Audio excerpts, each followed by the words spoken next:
Project for Awesome. Hi, my name is Lou. I'm from Buenos Aires, Argentina, and I really like to volunteer. The way I see it, there's two things I can do with my spare time, seeing as I never do my homework. One of them is to sit around on my computer, or I can do something outside of my computer. I'm not going to try and convince you to donate money for anything, because I'm not one to say what you may or may not do with your money. But I'm going to try and show you there's things you can do with your time that are really nice. So, yeah, that.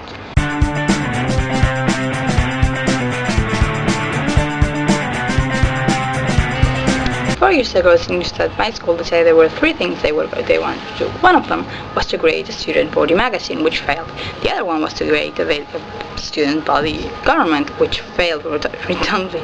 And the third one that didn't fail was that they wanted to make something that we call student support or school support in a simple world, tutoring. And what they did was they gathered a group of students, then they found different schools in the area, schools in a very populated neighborhood, so we have lots of primary schools to choose from. They found somewhere where they could carry out this activity, and we chose a library, and they said yes. So every Wednesday since, we've been doing this thing that we call student support. What do we do in student support, you may ask? Students from between 13 and 18 go to this library on Wednesdays and help students that are from 5 years old to 12 years old with their homework and with their life in general. And we also help them in other things, like for example there's this girl who can play the flute, and we taught her to play the flute with her nose. I think the most important part of student support of what we do in that library isn't so much the things that we academically teach those kids, but the things that we are able to share with them. And now those same kids that 4 years ago ran around and wouldn't tell you their real names, they are asking for more math homework. There's this girl who took a liking for me the first time we met. She's a very jealous little girl. Whenever I wouldn't be with her, she would throw a tantrum and cry and try and leave. This year I couldn't go. It was a year that was very hard for me. In like July, I got a phone call, and it was this girl, and she called me and said, "My little sister just died, and my mom's in the hospital, and she might be dying as well." And it was very hard. I didn't know how to react. But for 45 minutes I stood talking on the phone with this girl. And it's the kind of things that it's the kind of bond that wouldn't have appeared otherwise. For someone to call you in those times, that means that girl like really needed me there. After I got that phone call, I decided I would skip the things I had to do next Wednesday and show up and try and speak to her. These two girls were in the door. One of them, let's just say their names are Anne and Jane.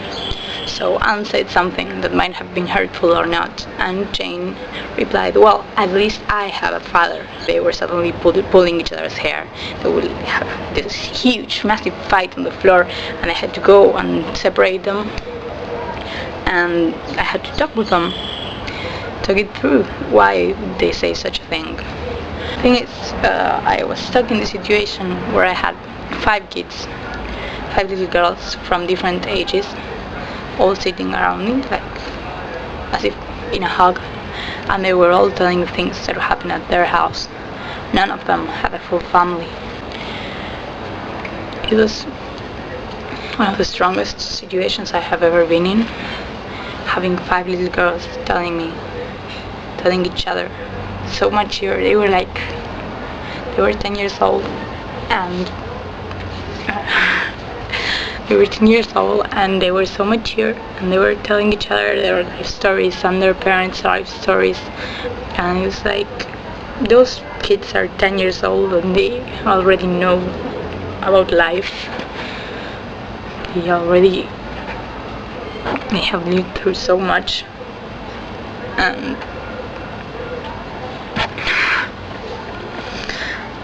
well, but there are good things as well as those things. So how we bond with them is a beautiful experience. My room is plastered in pictures of them, like little drawings that they've made. My room's all covered with them. They experience of teaching a child how to write, how to read. You can't put a price tag on that.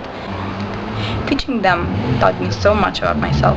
So I know that it's very, very likely that you're between 13 and 20 because of the whole YouTube statistics thingy.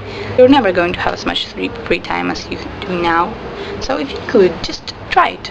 I'm sure that if you're watching this, you are made of awesome, and if you are made of awesome, there's a pretty high chance that most of your friends are awesome too. So try and convince them. There's a few things in life that I'm absolutely certain.